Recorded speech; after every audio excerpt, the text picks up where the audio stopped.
আমরা বলেছি মদ খান্নার বন্ধ করতে হবে এবং ঈদের আগে অনেকের এবং আমাদের বাংলাদেশের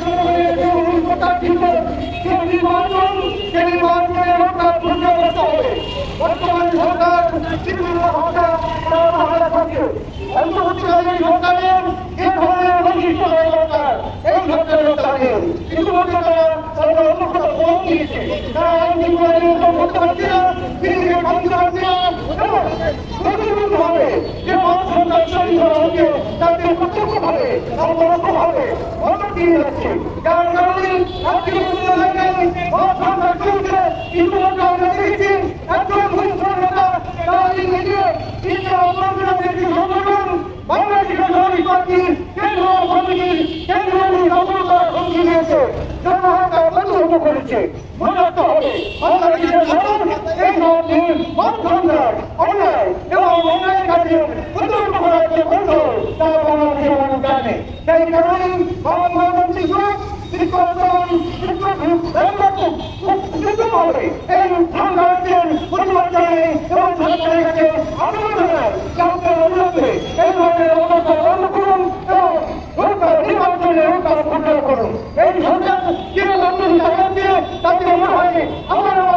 এই সরকারের নির্বাচনে অংশগ্রহণ হবে কারণ এই সরকার এখন অবলম্বন করছে সরকারের প্রত্যক্ষভাবে তিন পার্টি হয়েছে এই তিন পার্টি বিভিন্ন ধরনের মদতে বিভিন্ন ধরনের অপরাজনৈতিক কর্মকাণ্ড শুরু করেছে আমরা বাংলাদেশের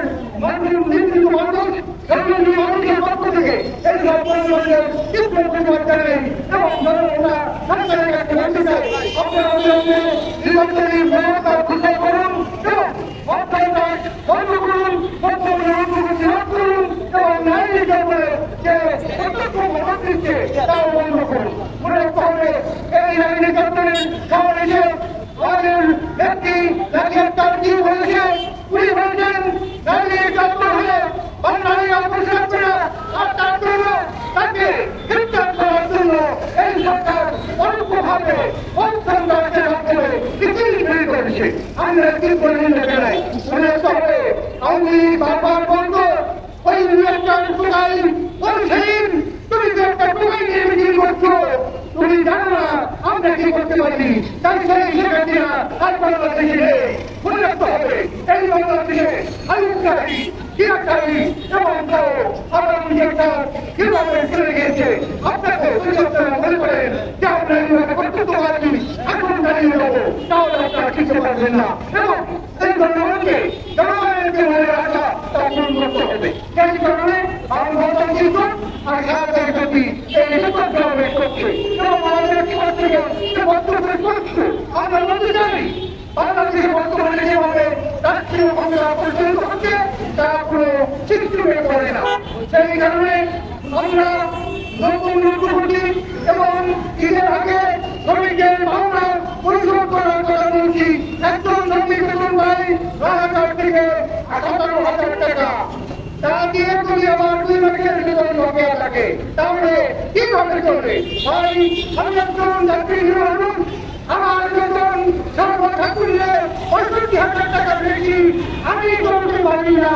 একজন মানুষ কিভাবে চলে ১৮,০০০ টাকা ৩০,০০০ টাকা বেতন পায় তারা ২ মাস বকেয়া থাকে তারা রাস্তায় নামে এই সরকারের আওয়ামী লীগের মতো এই সরকার ঘুরি করে এই সরকার বলতে চাই তারা বিশৃঙ্খলা সৃষ্টি করে গণতন্ত্রের পক্ষ থেকে একটু একটা বক্তব্য ঈদের আগে শ্রমিকের ন্যায্য পাওনা করতে হবে মনে রাখতে হবে এই দেশের সব ধরনের চাবিকাঠি সব কিছু নিয়ন্ত্রণ করে এই শ্রমজীবী মানুষেরা যদিও বিভিন্ন ধরনের চাকরিজীবী করে শ্রমজীবী মানুষদেরকে বঞ্চিত করা হয় সেই বিষয়ে গণতান্ত্রিক জোটের স্পষ্ট বক্তব্য এটা হতে পারবে না এটা আমাদের ৭১ চেতনা রয়েছে আমরা নতুন অর্জন করেছি ২৪-এর গণঅভ্যুত্থান অভ্যুত্থান জরুরি বিজয় গণতন্ত্রের মধ্য দিয়ে এই সকল নির্ণয়ের বিপক্ষে আমাদের দাঁড়াতে হবে। আর এই যে নতুন গ্রিন পার্টি আনিয়েছে সেই গ্রিন পার্টি বিভিন্ন ধরনের বক্তব্য যারা কোনো ধরনের রাজনৈতিক ব্যবহারে করে না। সংবিধান প্রয়োগ করতে হবে, গণসংসদে নির্বাচন দিতে হবে, কথা আপনারা একটু অনুসরণ করবেন। অনুসরণ সাথে বাংলাদেশের নতুন রাজনীতি তৈরি করতে হবে, নতুন বন্দোবস্ত বন্দোবস্ত এই জন্য আপনারা সচেতন থাকবেন। সচেতনভাবে সক্রিয়ভাবে বাংলাদেশের রাজনীতিতে সব মানুষের অংশগ্রহণ করতে হবে এবং যে আপনার বন্ধু যে আপনার শত্রু সেটা আপনাকে দেখতে হবে। আমাদের একটি বলেছে হাজার টাকার চাল করে তারা এই বাংলাদেশের রাজনীতির বন্ধু হতে পারে না। সেই কারণে আমাদের কার্যক্রম শিক্ষিত করতে হবে এবং সেই কার্যক্রম সুস্থভাবে পরিচালনা করার একমাত্র সক্ষমতা রাখে বামপন্থী ছিলেন বামপন্থী নেতারা বামপন্থী দল। সেই জন্য আপনাদেরকে বামপন্থী ছিলেন হাজির হয়ে এবং হবে অবিলম্বে হবে অবিলম্বে ভবনদার বন্ধ করতে হবে, অবিলম্বে নির্বাচনের পূর্ণ করতে হবে এবং আমাদেরকে বর্তমানে মনে রাখতে হবে আমাদের মা-বোনদের উপরে নির্যাতন চলছে। এই নির্যাতনে অল্পভাবে সরকার নজর দিচ্ছে। বিশ্ববিদ্যালয়ে কি শিক্ষার্থীকে অপরাস্ত করেছে, তারপর রাত্রি রকম ছাত্ররা ছাত্ররা কথা বলেছে, অনেকদিন তাদেরকে জামিন দেওয়া হয়েছে এবং ভুলে দেওয়া হয়েছে। এর অর্থ হল উত্তর করলে তাদেরকে সরকার উত্তরভাবে নজর দিচ্ছে। আমরা বিরোধিতা করছি। মনে রাখতে হবে এই জনগণ ৭১-কে এগিয়েছে, আমার ৭১ আলোকে ৯০-কে এগিয়েছে, ৯০ আলোকে আমার ২৪ জন গ্রহণ করেছি। সুতরাং কোন ধরনের জামিন করে তার নাই। সেই কারণে বাংলাদেশের পক্ষ থেকে সবাইকে আহ্বান জানাই আপনারা বামপন্থীদের কথা বলে সাবধানী হন এবং সামনে হয়ে আন্দোলন করে তুলুন। মনে রাখতে হবে আমার বন্ধু, মনে রাখতে হবে এই দেশকে আমাদের রক্ষা করতে হবে। এই দেশটি হল ওই ভোর বিদেশি মানুষের আমরা খেতে দিতে পারি না। আজকে রবীন্দ্র নাগরিকের আর বসবাস করা এবং মহারা চলছে সংস্কারের কমিটির কাছে তারা বেশি থাকি রবীন্দ্র নাগরিক